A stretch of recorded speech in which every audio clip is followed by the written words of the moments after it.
That's that real talk. It's time to heal. Nothing but the truth. We got that real talk. That's that real talk. It's time to heal. Nothing but the truth. We got that real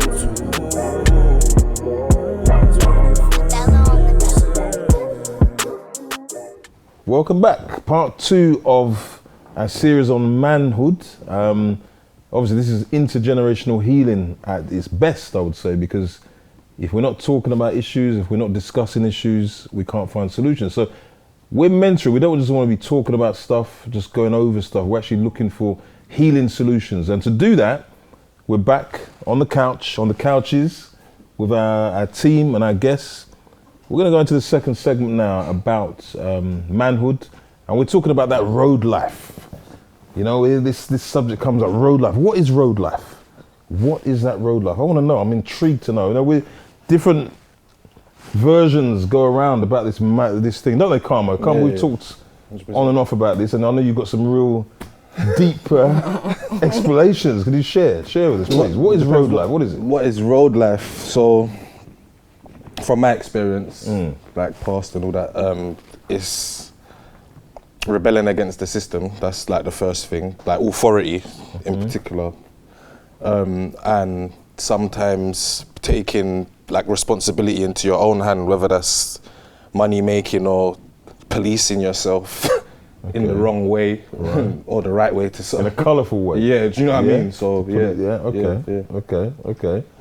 Venice, what would you say your perception is? I would say like someone that's a hustler. Okay. What's a hustler? I don't know. What, I don't actually know what a road person is. Like, what is like?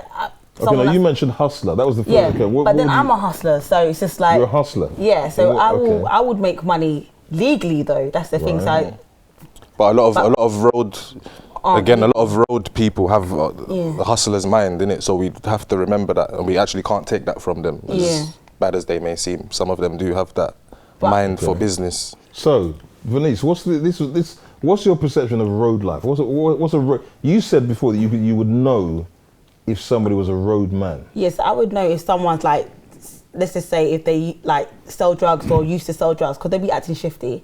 So like from my past experience, I could be in a car with someone that used to be a road man or that is a road man, and they will just be looking over their shoulder 121 times because they're suffering from PTSD. Yeah, or they're scared that someone might come after them and stuff like that. And you wouldn't get that with a normal, regular person. So it's like, why are you doing that?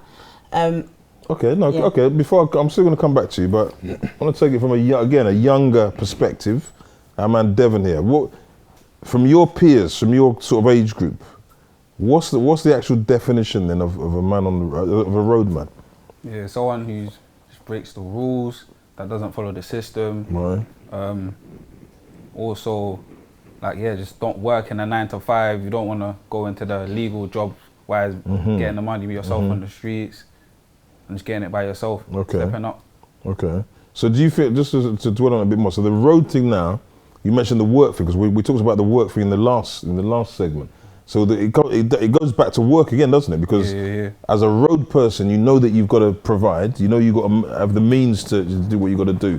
And it's like you just said they're doing things illegally and not really, being a bit answerable to anyone, Yeah, okay.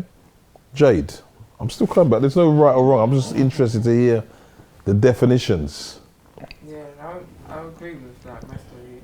That a roadman is someone that is like doing an illegal activity. They don't follow the system. They're more kind of rebellion. And take matters into their own hands. Okay. Can I interject? Yeah, please. One sec. So let me just ask you before you come to Ali. So, is this a judgmental thing? Because if we're saying, they mentioned doing illegal things, they're taking life and law into their own hands.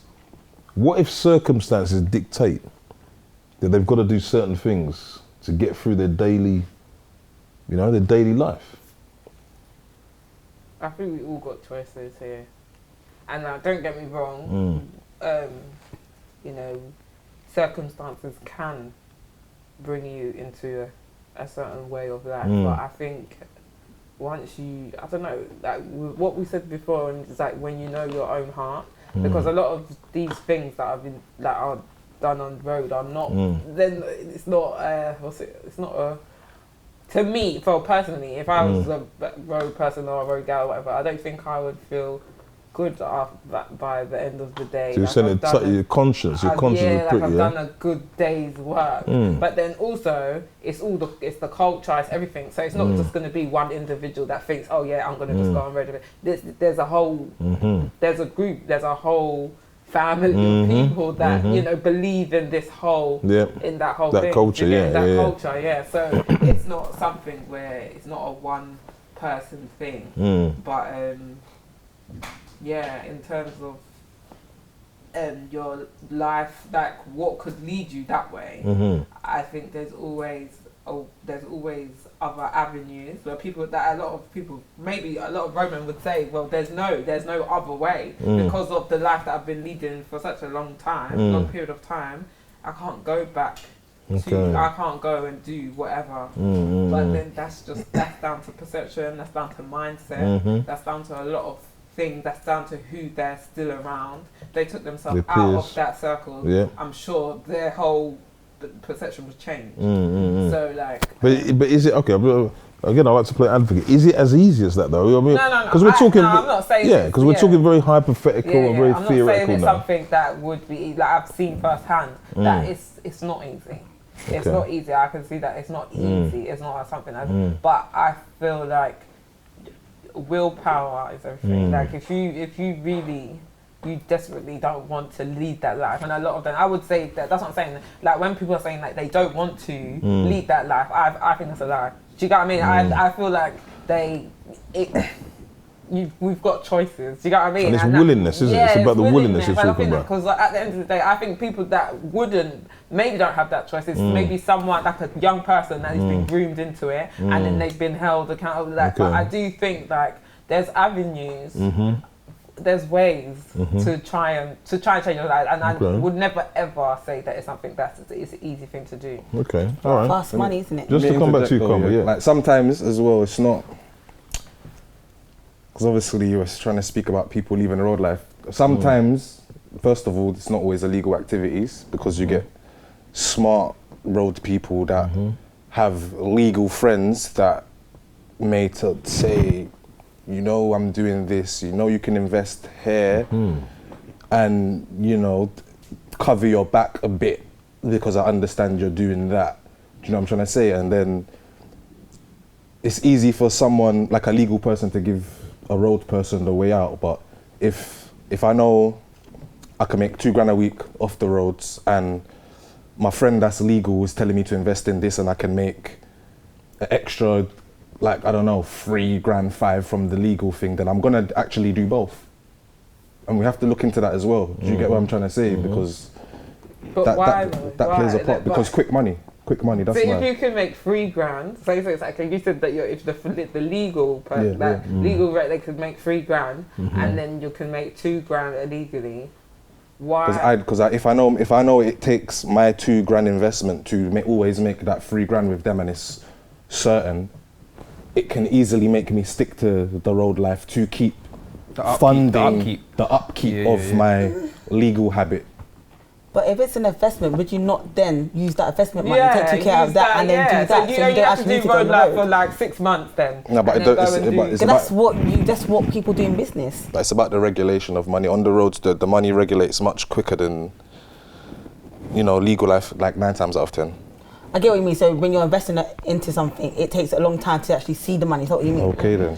Okay, so when you said to be a road person, you're basically not in the system. You just want to do your own thing. Yeah. Okay then. So what about those people that actually work and they sell drugs and they do that road life? That's what you're basically trying to say. That's what I'm speaking about. Yeah, that's exactly what I'm speaking about. So are they still road? Even they're road, of course, because they've what they started on. That's near enough infiltration, isn't it? Yeah, like near enough. That is like near enough infiltration. I'm infiltrating the legal world just to cover up the bad. Exactly. What I'm trying to do. Exactly. All right. Let me come back to Joe, because you mentioned something before, Joe, about there's nothing sweeter than when you've had to work hard for your money, when you've had to work the right way, in inverted commas, for your money, yeah? You see the benefits from it, you see it can actually do better things for you, yeah? I want to throw something out there. So, road money, as we call it, is that tainted money? Is it bad money? Can it lead to something good? Or, you know, is it something that will hold you in a place? Can it be a negative? Can it be a negative thing in your life? Any money can lead you to something good, as long as you choose to do good with the money at the time that you've chosen to do that thing. Okay, for instance, with road money, Okay, yeah, hold that thought. How Yeah? how can you buy a house with it? Buy a house with what? Road money. That's what you have your missus for when you're on the road, for example. Yeah, but then that's Or what I'm do saying. But this investments. is where. Yeah, but do you then- get Hold on. Bring that back again. You said that's Money what you have. laundering. Yeah, that's either, like I said, like either you have your legal friend or you have your missus. Do you get what I'm trying to say? And that covers your back. So you might not can do things in your name because you're a roadman and your credit's shagged or whatever. But you know, 9 times out of 10, your girl's sweet with her finance or whatever, and you can say, look, boom, let's put this in your name, woo, and But then, Bob's your uncle. so don't you think that goes back to what we were saying about what it means to be a man, yeah? Because as an individual, you by yourself as a man, before you meet your woman or whatever, like, what are you? What are you bringing to the What are table? you as a man? So, like, you want this? I think I need a person would like to know if my wife was not there or my woman was not there, I'm still good. Like, there's no matter. There's nothing she can take. There's no away reliance. You're not from relying. me. Yeah, She can't take away from me. Like, once that obviously you would have to have a woman that you really trust and you really love to be able to even give her that. Do you know what I mean? But I think that's where there's always the problem- loopholes though. There's that's where I the know problem always lies. loopholes. It's not. Devin, let's Like, go on here. Yeah. Like what Carmen said, there's always loopholes. For example, it's like the investment though. Like, you will invest that money into something. So on the system, it will look as if I'm making legit money. Then I can use that money to buy a house, because they can't tell me where did I get that money from. You can clearly see I got my money from investing. I invested in gold. Business. The money, businesses, business. it's coming back. But does it? Okay. We're saying they all sound like sound ideas, but does it work? Does what work? This road, the road life, having and the what they call it, the so-called benefits that come from the road life. Do they work? Is there a positive lasting effect? Rarely. Because that's what we're trying to get to, isn't it?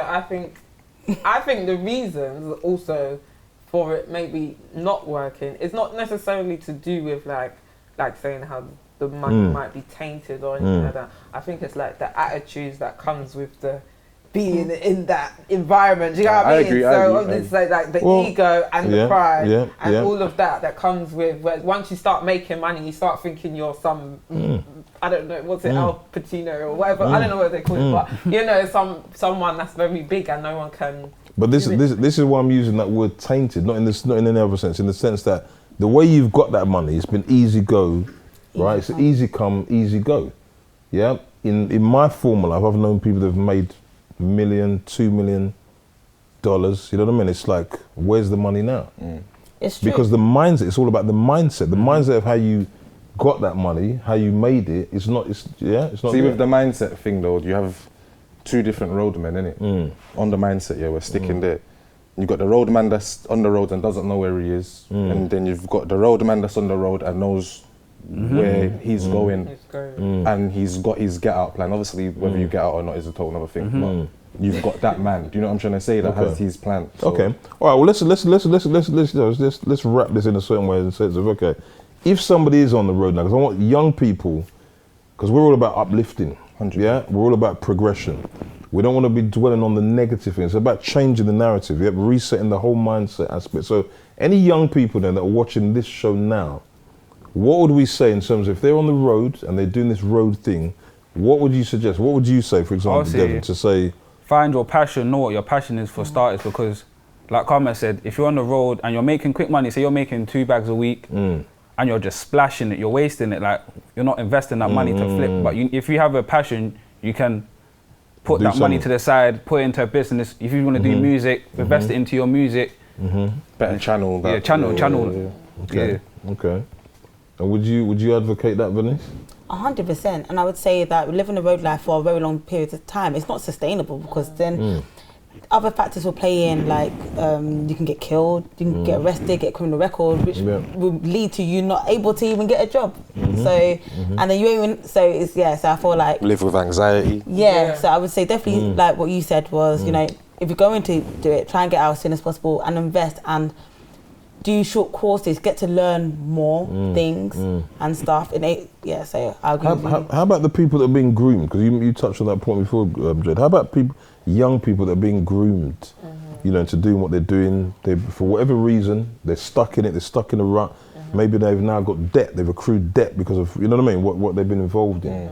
How do they make that move out? We have certain systems, legal systems that are in place to help them out. But if there's no real understanding of what really goes on, how does that person move to the next level? I think you've worked in probation before, haven't you? How would you advise one of your mentees?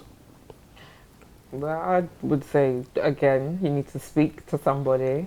But I do know that it's bigger than that, if you know what I mean. Because we know that there's groups of people that will go to families and threaten families that, you know, if your child does not bring this, we're going to do this to whoever and whatever. So it is very difficult. Like, and then I think that could, as for a young person, that would bring on a lot of anxiety for their own safety, for their family's safety. And like a lot of the time, with these young people that are being groomed, they could come from like vulnerable settings anyway. Like they could have parents that's got maybe a disability or some sort of mental health. Well, most of them are, aren't they? Yeah, that's what I'm saying. Because these people, they do their homework as in who they're going to groom. It's like a sophisticated... Yeah. Because they do their sort of research. Have you heard of like the chicken shop, like grooming something? So like roadmen will go outside of chicken shop, buy food for people, children that they know don't have money, then later on say that they owe them. Do you get what I mean? And then by doing that child, they've already guilt tripped that child into, you know, owing them, and then that's how they start, you know, exploiting them. Sometimes as well, we genuinely have to understand that the groomed person sometimes does want to be groomed. They do want to be, of course. We can't ignore that fact. Did you say does want to? Yeah, they want to be groomed. But then it's not happening in a covert fashion. Yeah, but then also, maybe does not want to be good because they might not even understand the concept of what is happening. Like, so not necessarily I want to be groomed because it's like wanting to be used. Like not necessarily want that, but also that what they can see, like the older person, they know that they have something that younger person wants. That's right. So they want to, exactly, that younger person will probably, you know, bend over backwards for it. And also they're looking up. That's another thing when we were talking about what it is to be a man and do that. That's not for me. If I saw an older person doing that to a younger person, you're not a man. You're just you're a weirdo. Like what are you doing? And unfortunately, just as you're saying there, in our community, I'm using our community as in the black community, and I'm not saying it doesn't happen in other communities. But what we're seeing in our community, where we're seeing our own, who are supposed to be the role models, supposed to be the peers, who are actually using our own children, you know, to do this stuff. And I think one thing, look, this is going to be a shout out again to young people that look, if you're involved in this sort of stuff, we know that it's important to sort of understand who you can speak to, because there's one thing I always say, that you can't bring somebody from somewhere where you've never been yourself. Yeah. So sometimes the formal authorities, they're not equipped. Yeah. And so the problem gets bigger and bigger, doesn't it? But if they're able to talk to people who've maybe been involved in those sort of areas, there's a certain kind of understanding, a certain kind of. Would you agree with that, Devin? Yeah. So we just want to put that kind of shout out to young people. Because remember, we don't want to just be here sitting and talking about this. We want to see solutions. We want to see real, tangible solutions. Yeah. And how about the parents then that know that their children are living this road life, and bills are being paid and they're being sent on holidays, and they know that their kids are doing that. What do we say to that? I feel like, for me personally, if the person's over the age of 18. It'll be very hard. You can only just have opinions, say what you want to say, but is that person going to change? That person is becoming a man now. Like my mom couldn't. If I was doing that, my mom can tell me anything because I am an adult. I think if it's under the age of 18, I feel like a lot of parents these days don't have control of their children. and I feel like they know that their child's going to do it anyway, so I'm just probably not going to say nothing. I think it depends on. I think Shola's asking, what about the mum that takes money from her son for the rent? Like, and what? she knows where it's coming from. Yeah. I feel like that's even that's feeding. I'll speak on it like from experience. Yeah. I think it's a difficult one because it's very difficult. It's very difficult Yeah. because, like I'll say, from my own experience, for example, I'd ended up in the roads because of I wanted to buy my own things, trainers, nice jacket.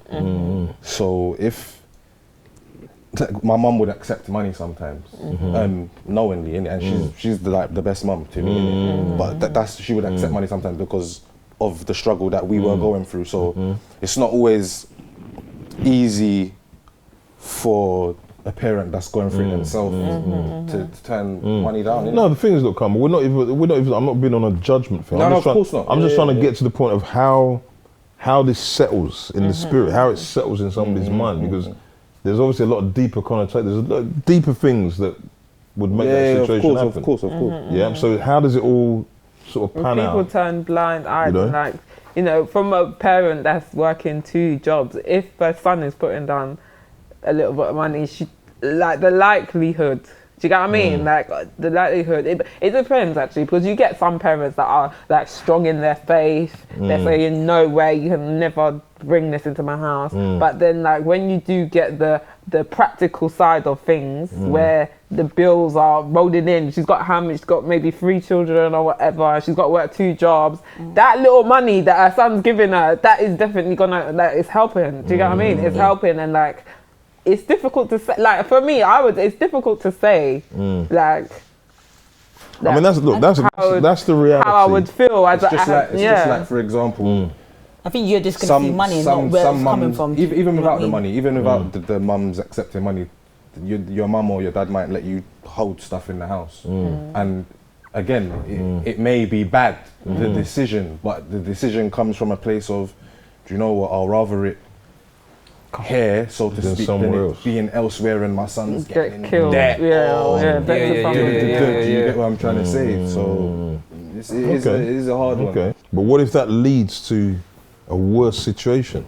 Then unfortunately, no, because and you as the parent are aware of it. That's the real thing. The parents are aware, but that's I don't know. I guess the parent like kind of accepts that. So they accept the risk. The possibility. Yeah. So it all comes back to, in a nutshell, then obviously the road life issue. Again, we're not on a judgment thing. We're saying, right, this is the reality, but it doesn't mean that it's right in the long term for you as a family. I'm not talking about right in terms of a systematic thing, because you even get white collar crime, as you've said before, which can still be equated to road life. Yeah, but is it right for your family nucleus? Is it right for the actual family setup? Yeah. It's not right. It's definitely not. It's definitely not right. But it's something. It's a thing where reality kicks in for a lot of people. Do you know what I mean? And they just need to get by. Do you get what I mean? Need to get by. I think they see it as money. I think, I need the money. I don't feel like they see everything else. So if I was selling drugs and I gave my mum drugs money, she'll probably be upset. She'll take it, seeing it as money, not the fact that I've just had to sell. Or I could have got myself killed. Okay, look. Yeah, but I said because we've concentrated more on drugs. You can also obviously make money legally that's not drug related. Yeah. You know what I'm saying? So it's still being done in a kind of offhand way. Still being a roadman, but still it doesn't have to be drugs. Yeah, fraud. There's fraud. There's all kind of different. You know what I mean? So where money's been accepted in those ways. Sorry. I know my mum would be disappointed. Like, I think, I feel like... So it's about values, isn't it? Yeah, she would be disappointed in me. And she would feel like, I feel like, I know my mum, innit? So I know she'll feel like, am I not being like a good parent? That the fact that you have to do that. Well, put it this way, let me ask you something then, Vinny. So, would you say then, I'm going to be a bit personal, you can answer if not, do you think that your mum has ever compromised or had to compromise herself, right, for the sake of her family, for you and your sister, for example? As in, like to put food on the table, or in general, clothes, exactly, just to basically keep the house afloat. I think my mum I don't know. Look, I know your mum. I could answer that straight away. I guess every parent had to, but I feel like my mum also instilled in us like not to have what other people have and stuff like that. So that all plays a part. So when I was younger, when my friends were doing this and I was talking to and rolling with people that do this and do that, I didn't need to do that because I already knew myself. I don't need the latest trainings or the nicest car, or I need to look good. That for me, I didn't really care for it. I still don't really care about that. So it comes back to the values, doesn't it? It comes back to values. So for me, I don't, that doesn't really, and even as I get older, I'm just like, I want my man to be like that. I want my husband to just, we focus on the bigger picture. So let's get a house, forget the car. Like, forget you wearing designer clothes. I don't want someone to look blingy. Because that doesn't mean anything. Because you can look that way and do this and do that, but do you have sense? Like, are you able to build from that? What are you going to teach my child? So that's how I think. Okay. So yeah. Okay, good. All right, so that ties into the whole, I think that weaves it nicely in terms of what it is to be a man. Yeah, we've looked at manhood, we've looked at the road situation. So I think we can fairly say, we're going to hopefully get some feedback, people phoning in, bit of controversy here and there. There's been some great points brought up. So again, this has been Real Talk. We're going to finish up on this manhood excursion. Hope you join us again for the next episode. Thank you. That's that real talk.